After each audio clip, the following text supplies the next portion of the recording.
untuk memenuhi undangannya, untuk membangun ibadah Minggu Prapaskah yang kelima pada pagi hari ini. Untuk itu, mari kita satukan hati dan pikiran kita untuk masuk masing-masing ke dalam ibadah. Kita naikkan satu pujian lagi, Hidup Jemaat 200. Yang Maha Tinggi, Kau pencipta dunia ini, kami juga Tuhan ciptakan agar di Kau tetap dipuji. Engkau Bapa yang memberkati tiap orang yang rendah hati. Tolonglah kami sekarang ini dan selamanya.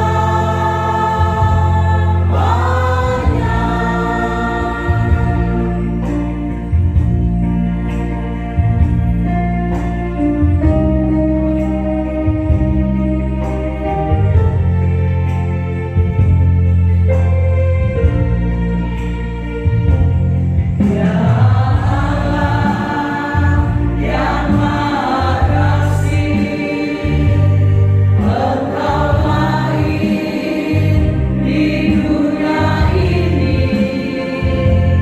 Engkau mati di kayu salib, Engkau rela mengganti kami dari kubur, telah Kau bangkit, kuasa maut tiada lagi. Pimpinlah kami sebab Engkaulah jalan yang benar.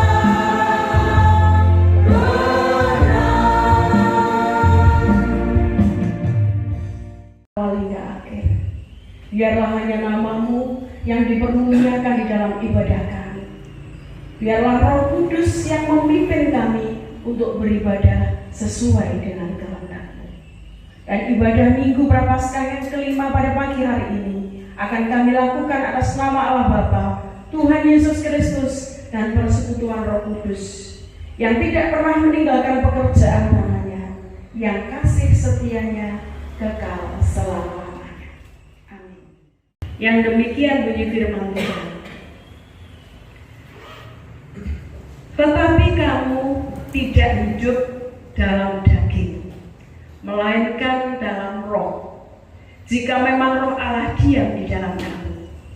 Tetapi jika orang tidak memiliki Roh Kristus, ia bukan milik Kristus. Amin.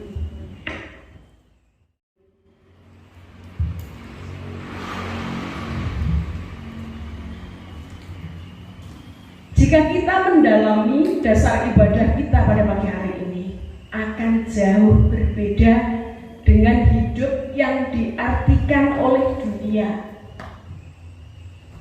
dan hidup yang dimaksud oleh Tuhan. Dunia mengatakan seseorang yang hidup itu masih bisa berjalan, masih bisa bergerak, masih ada fisiknya, kata Mas Rio Mliko, bisa berpikir, bernafas. Tetapi di hadapan Tuhan, hidup tidak hanya sebatas pengertian itu saja. Hidup menurut Tuhan itu jika di dalam diri manusia itu ada Roh Tuhan. Kita hidup jika Roh Allah tinggal di dalam diri kita. Roh Allah itulah yang akan menuntun setiap langkah hidup kita. Itulah yang dinamakan hidup menurut Tuhan. Nah, Yang menjadi pertanyaan, apakah kita saat ini sudah benar-benar hidup? Atau kita hanya sebagai orang Kristen yang sama dengan orang-orang yang tidak percaya kepada Yesus?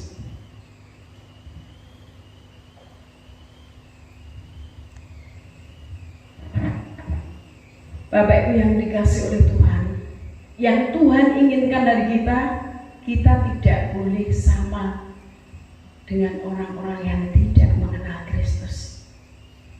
Karena Tuhan menempatkan rohnya kepada setiap kita orang percaya, supaya kita memiliki hidup dan damai sejahtera.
Amin.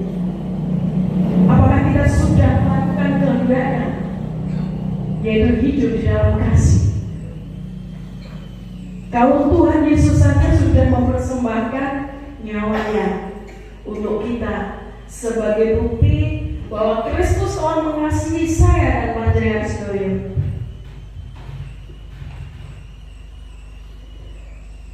Lalu apa apa buktinya kalau kita mengasihi Tuhan?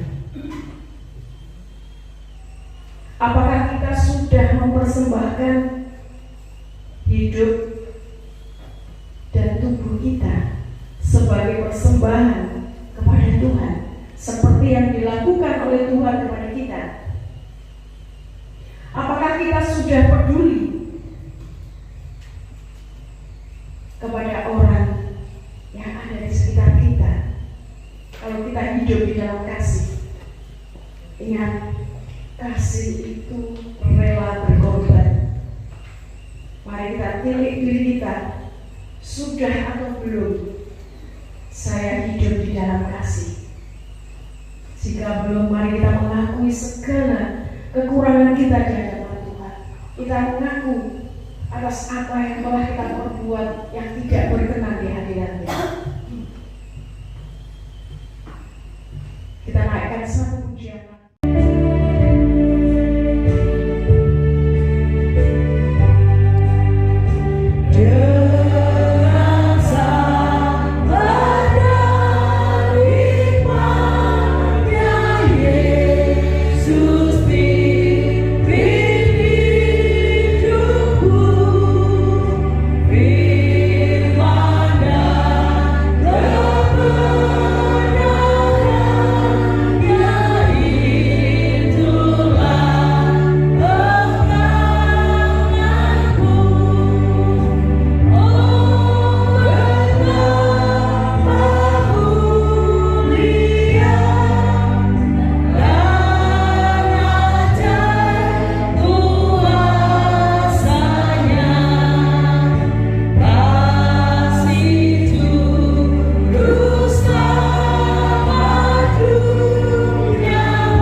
Kami yang telah Tuhan tebus dengan darah yang mahal, dari manusia yang penuh dosa menjadi manusia baru. Ampuni kami Tuhan, jika dosa masih saja membelenggu hidup kami, karena kesombongan dan kesalahan kami.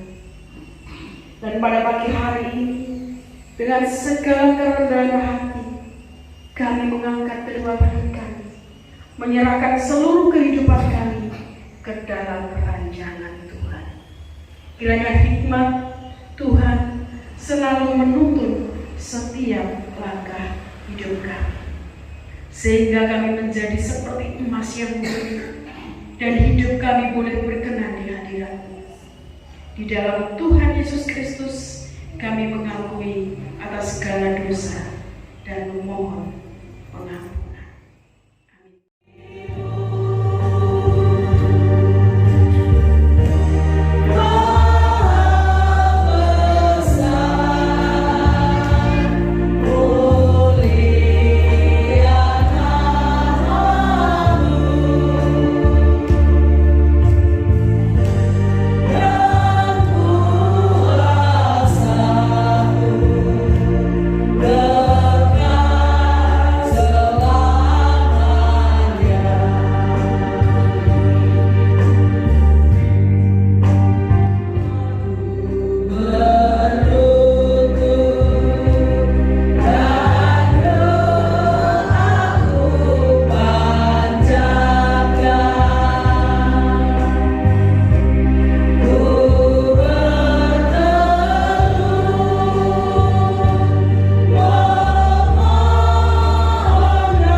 Dan aku pun akan mengasihi dia dan akan menyatakan diriku kepadanya.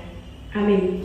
Mari bersama-sama umat percaya kita mengucapkan iman pengakuan rasuli kita yang akan dipandu oleh salah satu majelis jemaat. Mari. Sama-sama umat dunia kita mengucapkan pengakuan iman rasuli.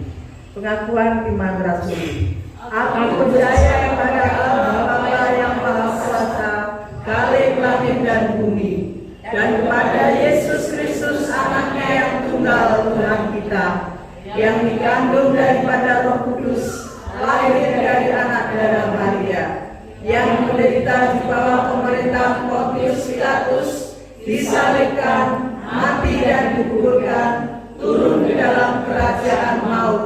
Pada hari yang ketiga, bangkit pula dari antara orang yang mati, naik ke surga, duduk di sebelah kanan Allah Bapa yang Maha Kuasa, dan akan datang dari sana untuk menghakimi orang yang hidup dan yang mati. Aku percaya pada Roh Kudus, gereja yang kudus dan am, persekutuan orang kudus, pengampunan dosa, kebangkitan daging, dan hidup yang kekal. Amin. Bapak Ibu yang terkasih dalam nama Tuhan, tiba saatnya kita membaca, mendengar, serta menggeluti firman Tuhan yang kita siapkan dari Yohanes 11 ayat 1 sampai 16. Sebelum kita membaca firman, mari kita berdoa terlebih dahulu.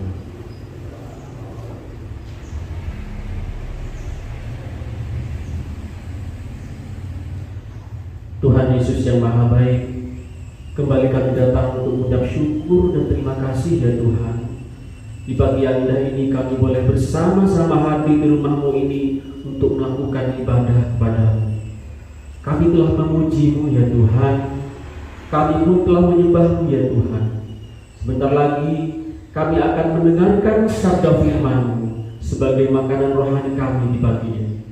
Bimbing kami ya Tuhan, buka setiap kami ya Tuhan, sehingga firman yang kami dengarkan bisa kami terima dengan baik, dan bahkan kami dapat melakukannya dalam kehidupan kami secara pribadi dan kehidupan kami di masyarakat, sehingga anak-anak-Mu pun bisa menjadi garam buat saudara-saudara kami yang lainnya. Tuhan Yesus, kami berdoa buat saudara kami Ibu Iwalanya Yesus Miati yang akan menyampaikan sabda firman. Urapi beliau dengan Roh-Mu yang kudus ya Tuhan, sehingga yang disampaikan hanyalah kehendak-Mu saja. Berfirmanlah ya Tuhan, kami siap mendengarkan. Haleluya. Amin. Yohanes 11 ayat 1 sampai 16, demikian bunyi firman itu.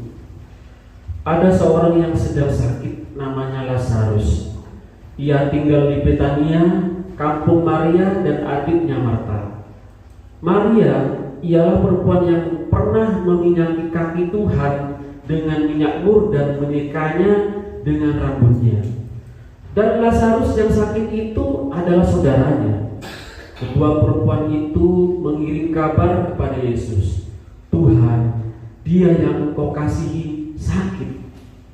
Ketika Yesus mendengar kabar itu, ia berkata, penyakit itu tidak akan membawa kematian, tetapi akan menyatakan kemuliaan Allah, sebab oleh penyakit itu anak Allah akan dimuliakan.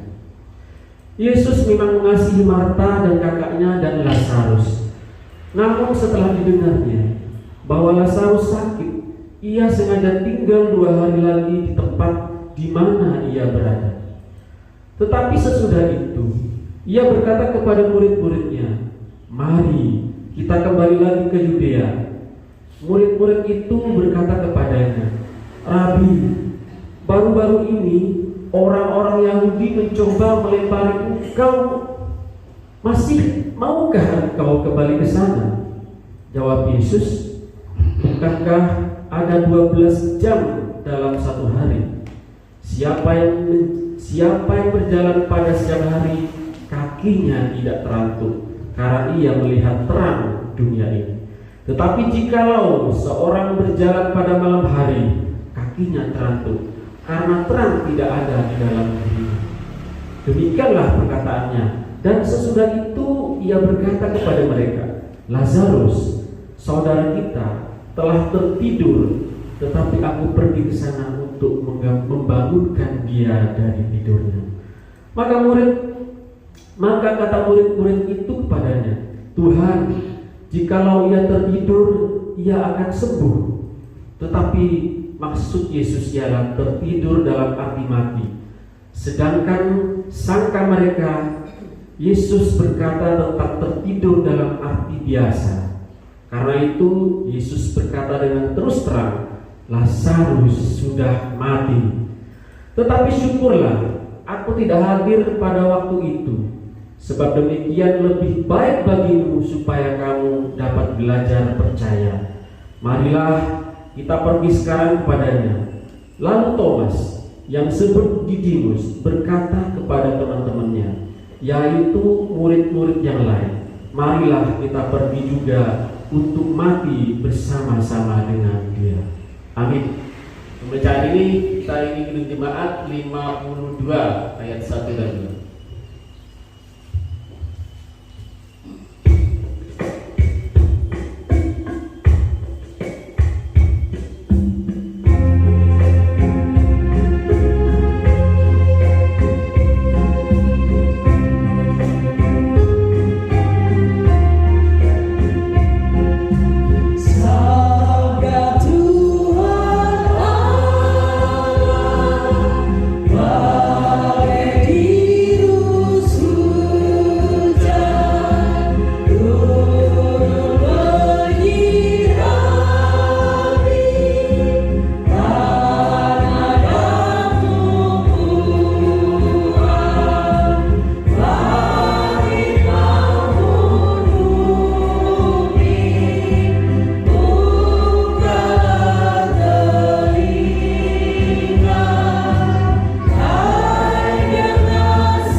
Berbahagialah kita semua yang telah mendengarkan firman Tuhan, terlebih-lebih dapat melakukan di dalam kehidupan sehari-hari. Amin. Shalom.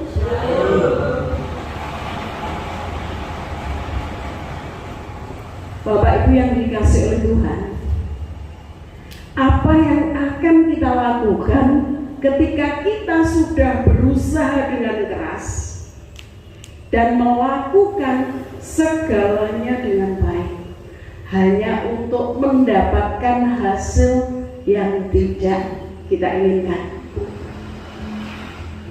Ketika kenyataan tidak sesuai dengan yang kita harapkan, atau bahasa training, ketika realita tidak sesuai dengan apa? Ekspektasi kita. Pripun Mas Kim? Kecewa. Kenapa pasrah yo wis to? Kita percaya hukum konsekuensi, sebab akibat. Kalau saya lapar, yang jelas saya akan makan sehingga saya akan jadi kenyang. Kalau saya capek, saya akan istirahat. Tetapi tidak semua sebab mengakibatkan atau memberikan akibat yang kita inginkan. Saya itu sudah berusaha sekuat tenaga, saya sakit kok gak sembuh-sembuh. Apa yang dibilang bilang orang, saya ke sana, suntik lengkong, berobat di sana, minum ini, minum itu. Tetapi kok saya tetap belum sembuh. Saya sudah setia kepada Tuhan, rajin beribadah, tapi kok tetap seperti ini. Apakah keadaan yang seperti ini membuat kita patah semangat atau patah harapan? No, jawab tentu. Apakah kita juga berpikir, kenapa ya doa-doaku kok belum dijawab sama Tuhan? Apa ada yang salah kira-kira? Apa yang salah dengan hidup saya? Yang jelas kita kecewa. Itu juga yang dirasakan oleh Maria dan Marta. Kecewa kepada Tuhan Yesus ketika saudaranya Lazarus mati. Maria dan Marta menyuarakan kekecewaannya dengan berkata, Tuhan, andai saja kamu ada di sini, saudaraku pasti tidak akan mati. Itu kekecewaan Maria dan Marta. Begitu Tuhan Yesus datang, dia langsung berkata seperti itu. Bapak Ibu yang dikasih oleh Tuhan, terkadang Tuhan membiarkan hal-hal terjadi, hal-hal buruk terjadi di dalam hidup kita. Mengapa nih? Mengapa Tuhan mengizinkan, membiarkan hal buruk terjadi di dalam hidup kita? Supaya Tuhan menerima kemuliaan yang lebih besar melalui masalah-masalah kita. Yesus adalah Tuhan, maka Dia akan tahu segala sesuatu yang terjadi dengan Lazarus.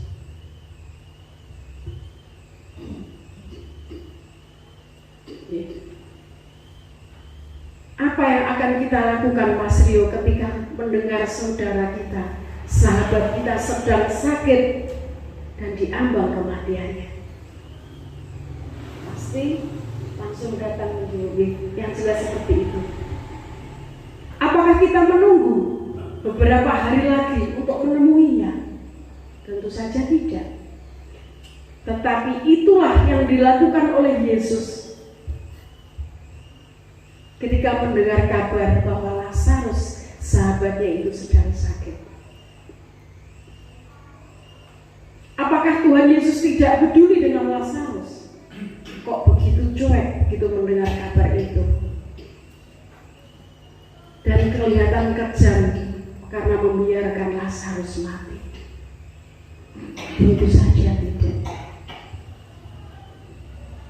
Yesus dengan sengaja menentukan waktu kedatangannya, yaitu setelah Lazarus mati. Kenapa?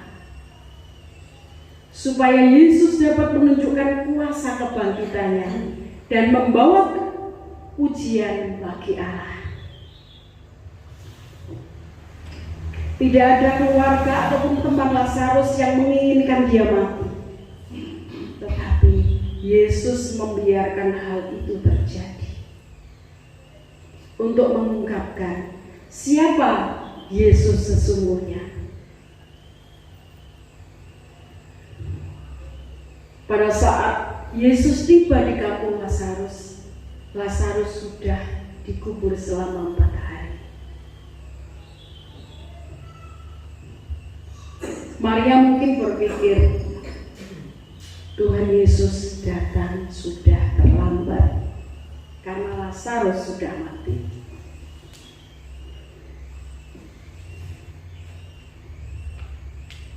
Tidak bisa membayangkan kita ketika mayat yang sudah dikubur selama 4 hari bau, pokoknya tidak karu-karuan nih, yang jelas. Apa yang bisa Yesus lakukan? Itu pikiran Maria dan Marta. Dan mujizat terbesar yang kedua yang dilakukan oleh Yesus terjadi, yaitu menghidupkan, membangkitkan Lazarus dari kematiannya. Kalau mujizat yang kedua ialah membangkitkan Lazarus dari kematian, apa Mas Rio mujizat yang pertama terbesar yang dilakukan oleh Tuhan Yesus? Mujizat yang terbesar pertama yang dilakukan oleh Yesus apa? Memberi makan 5.000 orang. Itu yang pertama. Bukan yang pertama yang dia lakukan, tapi yang terbesar. Kalau yang pertama mengubah anggur, mengubah air menjadi anggur, itu yang pertama. Tetapi yang terbesar, memberi makan 5.000 orang dengan 2 ikan dan 5 roti. Melalui mujizat kebangkitan Lazarus ini, semua orang menjadi percaya bahwa Yesus adalah Mesias. Yesus adalah Allah. Bapak Ibu yang dikasih oleh Tuhan, setiap orang yang hidup di muka bumi ini tidak lepas dari persoalan hidup. Karena bumi telah dikutuk. Selama orang masih hidup, maka ia akan terus berhadapan dengan kenyataan persoalan-persoalan selalu ada. Demikian juga dengan kita orang-orang percaya. Siapapun kita, orang tua, anak muda, anak-anak, orang kaya, orang miskin, dari suku manapun, dari bangsa apapun, tidak akan lepas dari persoalan hidup. Persoalan rumah tangga, suami, istri, dan anak-anak, persoalan ekonomi, pekerjaan, kesehatan, dan masih banyak lagi yang lainnya. Dan mungkin saat ini kita sedang berjuang untuk keluar dari persoalan-persoalan itu. Kita sudah berusaha dengan keras, kita sudah berdoa, tetapi kok masih belum ada jalan keluar. Bapak Ibu yang dikasih oleh Tuhan, jangan berkecil hati. Roh Tuhan ada di dalam hidup kita.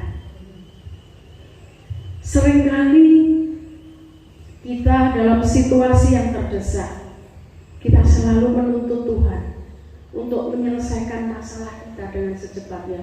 Piye to Tuhan? Kok gak endang-endang? Kita menuntut Tuhan supaya masalah yang kita hadapi cepat selesai. Kalau kita menuntut seperti itu, maka kita akan ditegur oleh Tuhan. Tuhan mungkin mendengarkan sambil tertawa. Sopo to sus kowe kuwi kok ndekpe aku. Mungkin seperti itu Tuhan.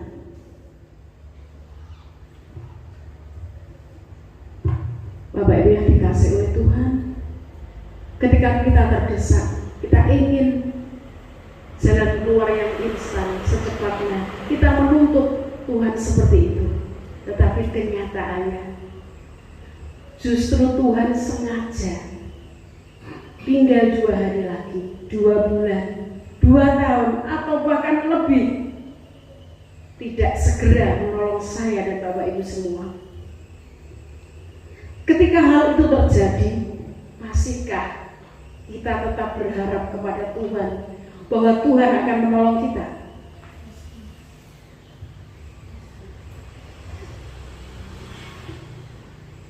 Saat kita melihat kenyataan bahwa segalanya sudah terlambat, apakah kita masih percaya Tuhan akan datang? Bapak Ibu yang dikasih oleh Tuhan, di Minggu Prapaskah yang kelima, pada pagi hari ini kita diajak untuk belajar dari kisah Maria dan Marta dan mengingat pesan Yesus di ayat yang ke-15. Sebab demikian lebih baik bagimu percaya, supaya kamu dapat percaya. Sebab demikian lebih baik bagimu supaya kamu dapat percaya. Mungkin saat ini kita memiliki persoalan yang berbeda dengan Maria dan Marta.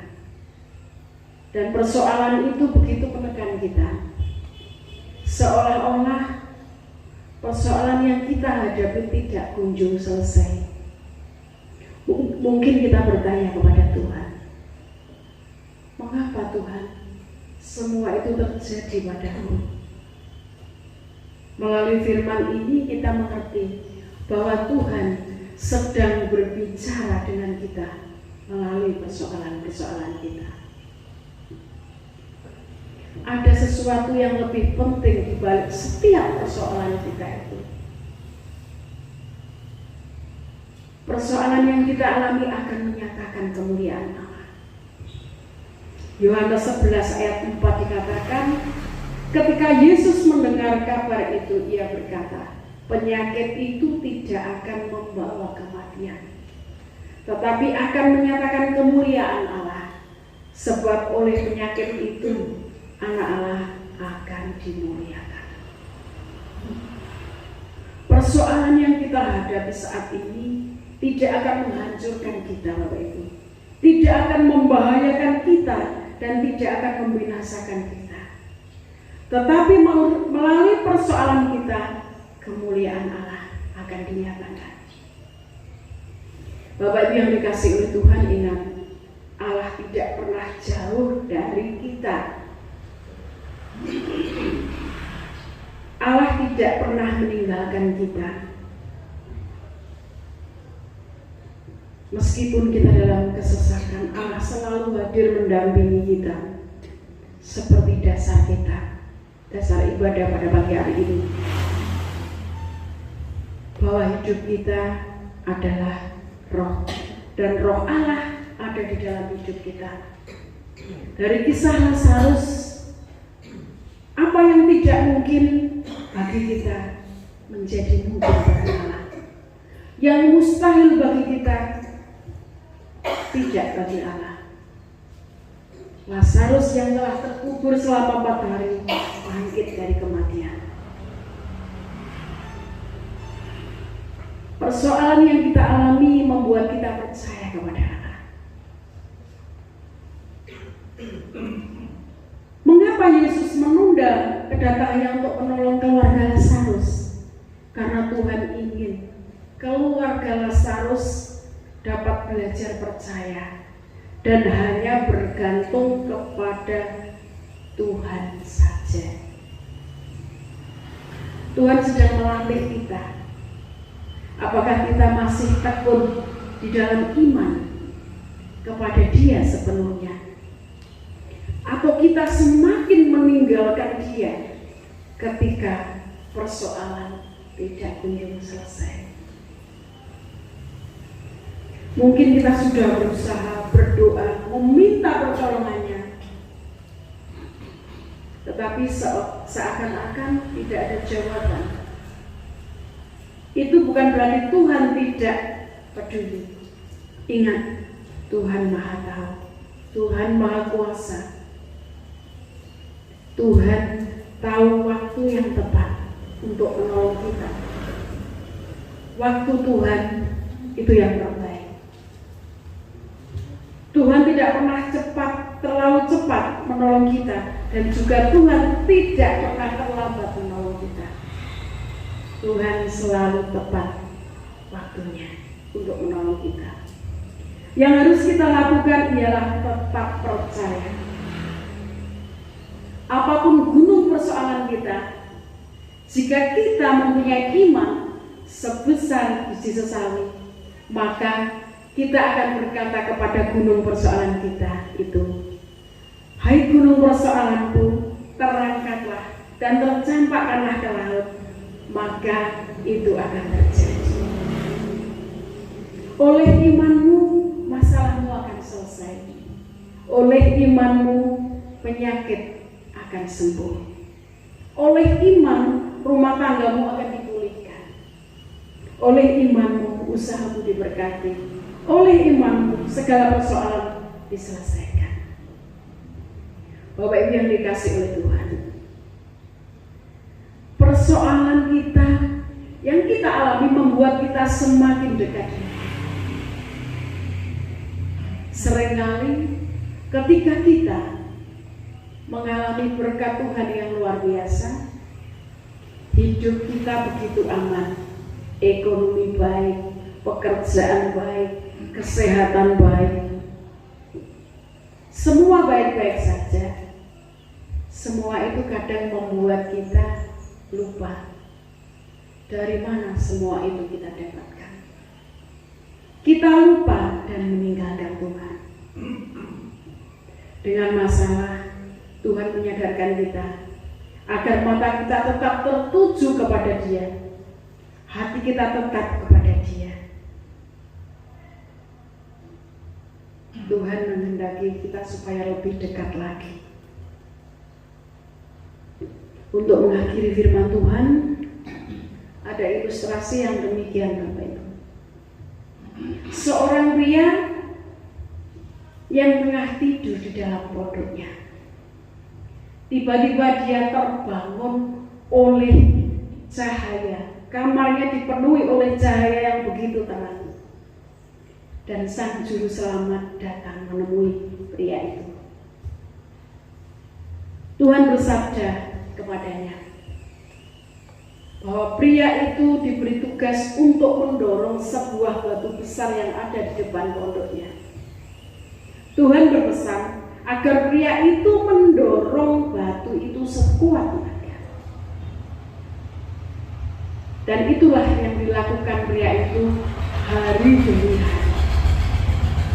Selama beberapa tahun ia bekerja dari matahari terbit sampai matahari terbenam. Permukaan kasar dari batu itu tidak bergerak. Setiap malam pria itu kembali ke pondoknya dengan penuh luka dan kelelahan, merasakan bahwa sehari penuh yang dilalui dengan percuma. Dan melihat pria itu penuh kekecewaan, datanglah setan memutuskan masuk ke dalam pikiran pria itu. Kata setan itu, "Kamu telah mendorong batu itu cukup lama, dan batu itu tidak tergeser sedikit pun. Mengapa kamu masih melakukan hal itu? Kamu tidak akan pernah bisa memindahkan batu itu." Dan pikiran setan itu membuat pria itu tergoyahkan hatinya. Pria itu pun berpikir pekerjaan yang dilakukannya itu ialah sesuatu hal yang tidak mungkin. Pikiran setan itu mengecilkan hati dan membuat pria itu menyerah. Mengapa aku melakukan hal ini? Dan pria itu memutuskan untuk berhenti melakukan tugas itu. Ia berdoa dan menyampaikan doanya kepada Tuhan. Tuhan, aku telah bekerja keras lama sekali, mengeluarkan seluruh tenagaku seperti yang Kau inginkan. Tetapi selama ini aku belum menggeser batu ini. Apa yang terjadi Tuhan? Kenapa aku gagal? Pria itu komplain kepada Tuhan. Dengan tersenyum dan penuh kasih, Tuhan menjawab, "Anakku, ketika aku minta kamu untuk melayaniku dan kau menerimanya, aku katakan kepadamu untuk mendorong batu itu sekuat tenagamu, seperti yang telah kau lakukan. Tidak sekalipun aku menyebutkan padamu untuk memindahkan batu itu. Tugasmu ialah untuk mendorong saja. Sekarang kau datang kepadaku dan berpikir bahwa kamu telah gagal. Kekuatanmu terbuang percuma. Tetapi apakah semua itu betul? Lihat dirimu sendiri, tanganmu berotot dan kekar, punggungmu kuat, tanganmu keras, kakimu juga kokoh. Di balik semua itu kau telah banyak bertumbuh dan berkembang. Kemampuanmu melewati apa yang dulu kau miliki. Meski kau tidak memindahkan batu itu, tetapi panggilan tugasmu adalah untuk taat dan setia mendorong batu itu, serta melatih imanmu terhadapku. Semua itu telah kau lakukan. Oleh karena itu anakku, aku sendiri yang akan memindahkan batu itu. Nah, Bapak Ibu yang dikasih oleh Tuhan, persoalan pergumulan kita ibarat sebuah batu. Tugas kita, saya dan panjenengan sedaya, hanya mendorong batu itu, tidak untuk memindahkan. Karena yang akan memindahkan batu persoalan kita yaitu Tuhan. Tugas kita setia, percaya dan berusaha serta berdoa. Dan semua yang akan memindahkan persoalan kita hanya Yesus. Amin. Mari Bapak Ibu, kita serahkan firman ini kepada Tuhan. Kita berdoa dari hati kita. Kita tundukkan kepala. Kita pejamkan mata kita. Siapa yang di antara kita bergumul, yang sudah lama sekali kita mempunyai pergumulan yang luar biasa, seolah-olah tidak terjawab dan tertunda. Mungkin saja kita sudah membuang doa-doa kita karena kita kecewa. Berkali-kali berdoa tapi seolah-olah tidak. Tuhan tidak pernah menjawab kita. Mari kita ambil lagi doa-doa kita. Lihatlah Yesus dengan matamu yang terpejam. Katakanlah problemamu seperti Maria, seperti Marta yang sudah mengatakan kepada Tuhan, yang sudah hancur akan dipulihkan karena Dia berkuasa. Angkat tanganmu kepada Dia. Orang yang mengangkat tangan itu seperti persembahan di petang hari, yaitu persembahan seekor lembu. Persembahan mahal tertinggi seperti Maria memberikan minyak yang mahal, yang mendatangkan pertolongan bagi dia. Tuhan pasti sanggup. Tangannya tak akan terlambat untuk mengangkat segala persoalan kita. Tuhan pasti sanggup. Percayalah, Dia tidak meninggalkan kita. Kami percaya tanganmu terulur buat kami, ya Tuhan. Persoalan yang sudah lama, hari ini Tuhan Yesus datang seperti membangkitkan Lazarus. Tuhan Yesus membangkitkan anak-anak yang ada di tempat ini, membangkitkan usaha kami, memberikan berkat yang luar biasa. Tuhan mengangkat penyakitmu. Kita arahkan pikiran dan hati kita, mata kita hanya kepada Yesus, Sang Empunya hidup kita. Kita percaya Tuhan Yesus selalu bersama dengan kita. Kita arahkan hati kita hanya kepada Yesus. Kita hanya berusaha, dan semua yang akan memindahkan itu adalah Tuhan.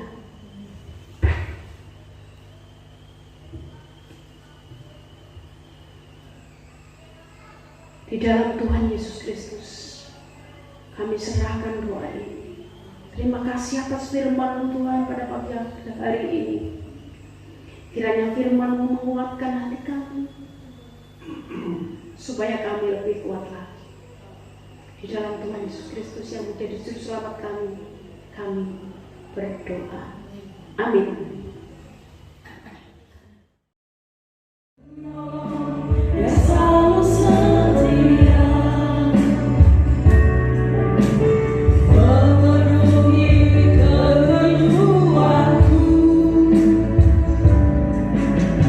Tak pernah dia mengecewakan.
mempersembahkan hati dan hidup kami untuk kemuliaan Bapa.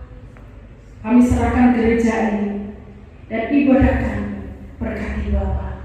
Berilah kami kesehatan agar kami bisa kembali berkumpul, memuji dan memuliakan nama-Mu di tempat ini. Kami serahkan saudara-saudara kami yang saat ini belum bisa hadir untuk membangun ibadah bersama-sama dengan kami. Yang sakit Tuhan, terkhusus untuk Uwe, Mbak Dian, Pak Kus, Pak Joko, Tuhan rawat mereka orang-orang yang kami kasih, sembuhkan. Engkau berjanji, asal kami percaya, maka Engkau akan menyembuhkan. Dan pada kami hari ini dengan kedua tangan kami, Tuhan, kami menyerahkan saudara-saudara kami dalam tangan kuasa-Mu. Kami percaya, kami mengimani kuasa-Mu sungguh luar biasa. Lazarus Engkau bangkitkan, maka saudara-saudara kami ini akan Engkau sembuhkan. Dan bagi kuasa-Mu ada bersama-sama dengan mereka. Yang berbeban berat, lawan dan beri kelegaan. Yang bepergian Bapa, berkati perjalanan mereka. Yang belum mendapat pekerjaan, berilah kemampuan, kesabaran dan harapan bahwa Engkau menyediakan masa depan yang terbaik bagi mereka. Yang belum mendapat jodoh, berilah jodoh yang terbaik untuk mereka ya Bapa. Bapa, untuk anak-anak yang masih sekolah dari tingkat TK sampai perguruan tinggi, berkati mereka di dalam belajarnya, berilah kesuksesan dan kelancaran. Bagi Bapak Ibu kami yang sudah lanjut usia, Mbah Parmi, Budiono, Wafin, Pak Wik, dan saudara-saudara kami yang tidak bisa kami sebutkan satu persatu, Ibu Tuhan, berikan kekuatan dan hikmat di masa tua mereka. Bagi bangsa dan negara kami, biarlah hikmat yang dari Tuhan senantiasa bersama para pemimpin negara kami, sehingga akan tercipta Indonesia yang aman dan makmur.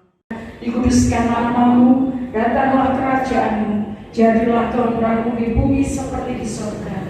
Dikatakan pada hari ini makanan kami yang secukupnya, dan ampunilah kami akan kesalahan kami, seperti kami juga mengampuni orang yang bersalah pada kami. Dan janganlah membawa kami ke dalam pencobaan, tetapi lepaskanlah kami daripada yang jahat, karena Kau yang punya kerajaan dan kuasa kemuliaan sampai selama-lamanya. Amin.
Tuhan, Kau telah memberkati kami masing-masing di pagi hari ini Tuhan. Baik berkat rohani yang baru kami terima, dan berkat-berkat jasmani kami dalam kehidupan kami sehari-hari. Tuhan, terima kasih Engkau telah mencukupkan apa yang menjadi kebutuhan kami. Tuhan, di pagi hari ini kami kumpulkan bersama persembahan ini. Tuhan, Kau berkati Tuhan, Kau sejukkan berkat ini kami, sehingga berkat di pagi hari ini Tuhan bisa berkenan di hati Engkau, sehingga berkat ini bisa menjadi pelebaran kerajaan Tuhan, khususnya di Pekanbaru Marojai. Tuhan, bagi mereka yang sudah memberi berkat, Tuhan sedia akan memberkati berkat Anda. Bagi saudara kami Tuhan di pagi hari ini mungkin belum bisa mempersembahkan kepada Engkau, juga berkati Tuhan keberadaan mereka masing-masing dimanapun berada, sehingga di minggu-minggu akan datang Tuhan bisa bersama-sama dengan kami Tuhan untuk mempersembahkan kepada-Mu. Tuhan, kami juga berdoa untuk saudara kami yang mengelola persembahan Tuhan. Tuhan, Kau sendiri akan memberi hikmat kepada beliau Tuhan, sehingga apa yang dilakukan Tuhan semuanya hanya seturut dengan kehendak-Mu. Inilah Tuhan doa kami yang kami panjatkan di dalam satu nama Tuhan kami Yesus Kristus, Juru Selamat kami yang hidup. Haleluya. Amin.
Dan persekutuan Roh Kudus selalu di dalam kehidupan kami, memberi kekuatan mulai saat ini sampai Tuhan datang untuk yang kedua kalinya.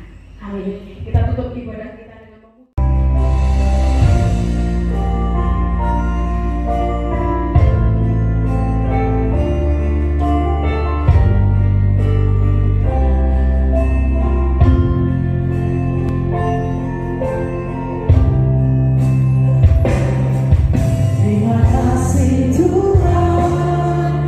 untuk kasih setiamu yang ku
syukur bagimu, sebab hari ini Tuhan adakan syukur bagimu.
Kami keluarga besar PKJ Dewantara